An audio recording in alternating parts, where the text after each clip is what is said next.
গল্পের নাম আলোর প্রদীপ। এক গরিব কৃষকের ছেলে জীবনের পড়াশোনা গল্প, লেখক সাকিব হোসেন। শান্ত গ্রাম, চারপাশে ঝিনি পোকার ডাক। ছোট্ট কুড়ে ঘরটার ভেতর ক্ষীণ আলো জ্বলছে।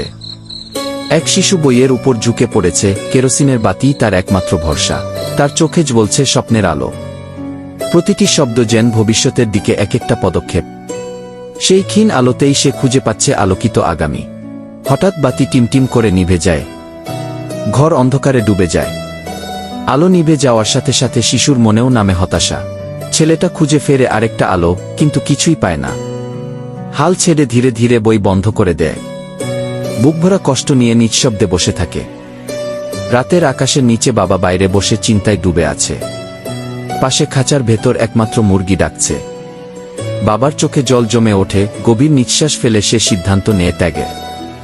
ভোরে বাবা গ্রামের হাটে হাঁটছে, হাতে সেই মুরগি। ভারী মনে সেটি বিক্রি করে নতুন একটা বাতি কিনে নেয়।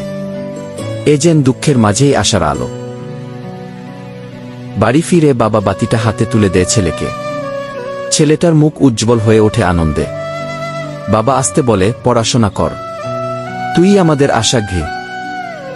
জ্বলন্ত বাতির পাশে দাঁড়িয়ে ছেলে দৃঢ় কণ্ঠে বলে, একদিন আমি আমাদের ঘরে আর গ্রামে বিদ্যুতের আলো আনব। কি বাবা মায়ের চোখে জল, কিন্তু মুখে গর্বের হাসি। ক্যামেরা ধীরে ধীরে দূরে সরে যায়। বাতির আলো, ছেলে মনোযোগ দিয়ে পড়ছে। জানালার বাইরে ভোরের প্রথম সূর্যোদয় ফুটে উঠছে, আসছে উজ্জ্বল ভবিষ্যতের প্রতিশ্রুতি।